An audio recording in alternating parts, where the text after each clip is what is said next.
Aye, aye. Boy, aye. Ready? You and your weird sound.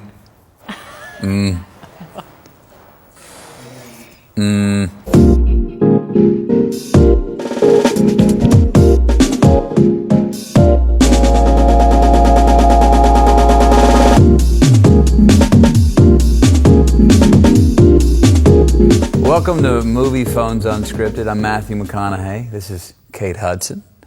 We're going to talk about our new film, Fool's Gold. Fool's Gold. I'm going to answer some of your questions and then have some of our own for each other. And you're going to start with? I'm going to start with the first question, which is, was the chemistry between you two still intact from How to Lose a Guy? I think so. I mean, yeah. I mean, we were both in different times in our life. Yeah. Obviously, a lot had happened because it had been 5 years. Yep. And we had both experienced quite a bit. I would say the positive thing about you and about myself that we discovered when we sort of re-met on this movie is that not much had really changed. Mm-hmm. You know, you're still Matthew, and I'm, still okay, me, and we are who we are, which I think is part of why we connect so well together. We leave no BS. Okay, Matthew, which was your favorite scene to film in this movie, and which was your favorite to watch?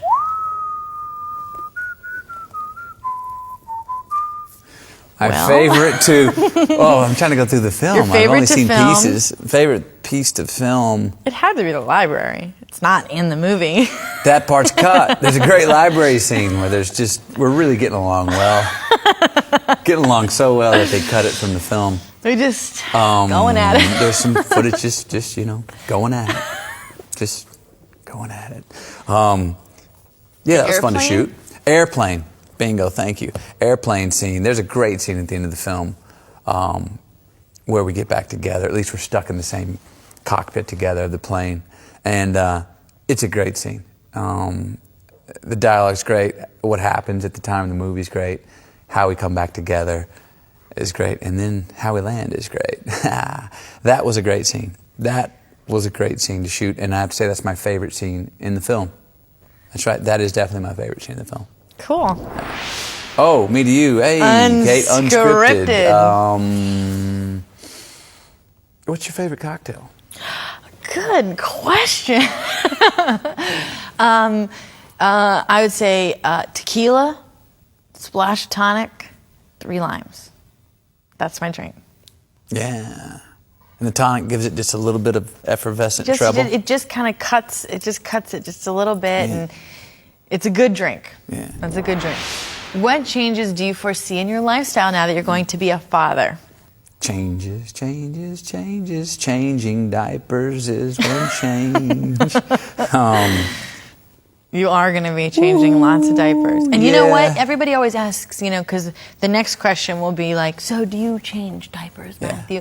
And you can say, you're going to be right. I have no question. Yeah. You're going to be like, absolutely, on it, everything. Diapers. Changing diapers.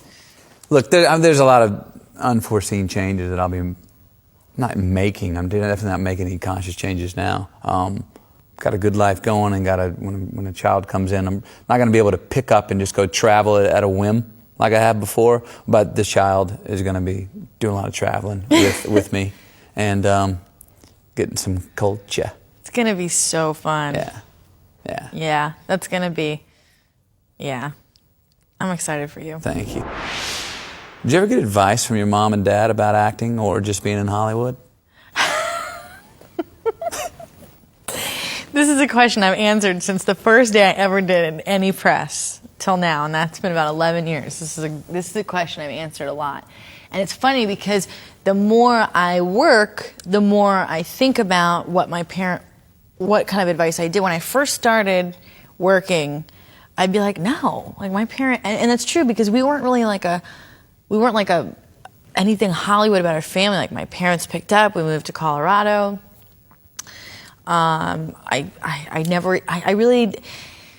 was a different time. There weren't all these tabloids. There weren't all these paparazzi and people who continually like made you remind you growing up that, you know, your parents were actors or famous in any way.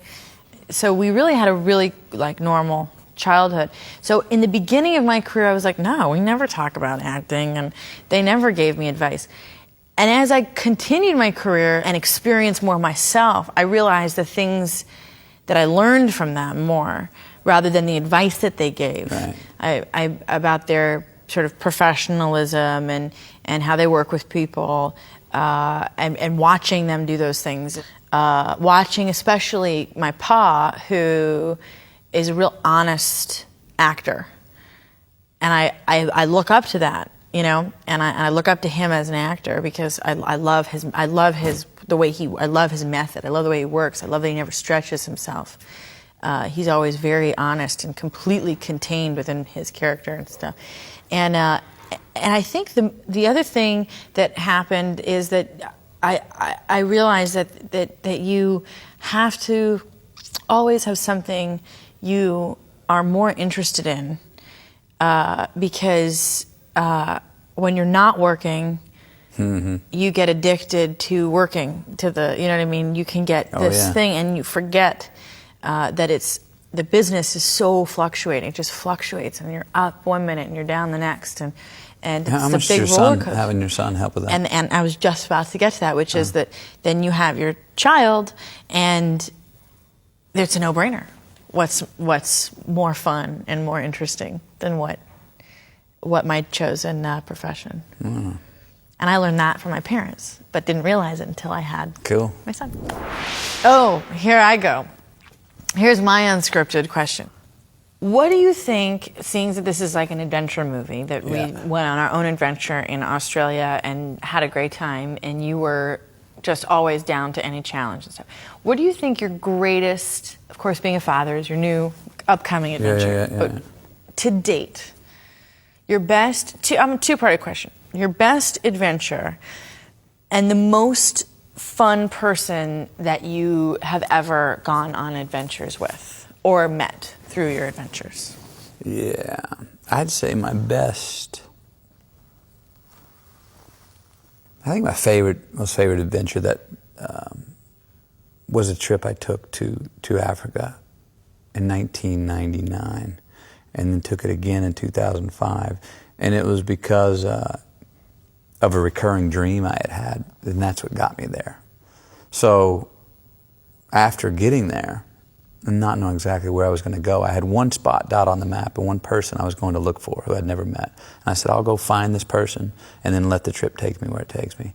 Well, a month later, I did find the person, and the trip had taken me in all kinds of places that actually were in my dream. So it was like I had the dream, then saw the places. And so it was very clear to me that, okay, I'd been there before.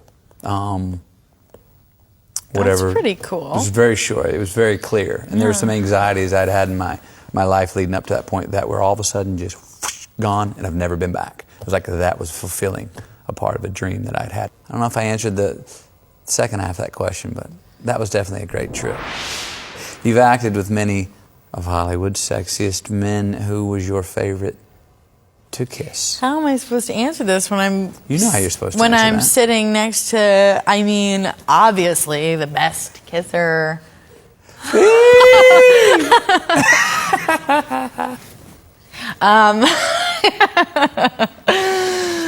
don't know how I'm supposed to answer. Let's see. I've You and I have kissed. Who else you kissed? I've kissed Luke Wilson. Okay. Owen Wilson. Owen Wilson. That is funny. Yeah, that was good.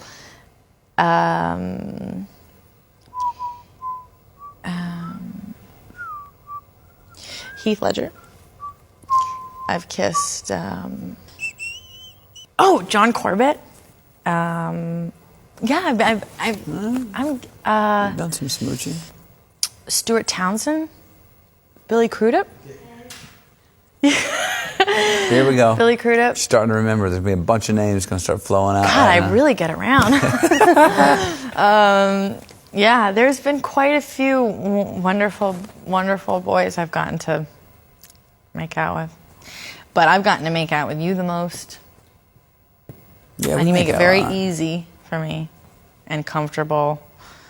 and because you really do have to like become intimate with the people that you work with, and it's fun. It is fun. Thanks, Kate, Moviefone, and you for watching and sending in your questions. We got Fool's Gold coming out February the 8th. Please go see it and hope you enjoy it. We did.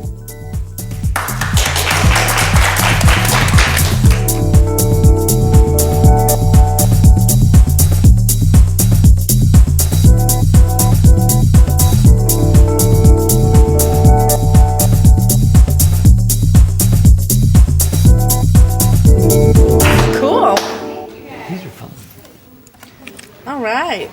I like things like this. Yeah. So much more fun. Some info out, but in a cooler way. Yeah, for sure.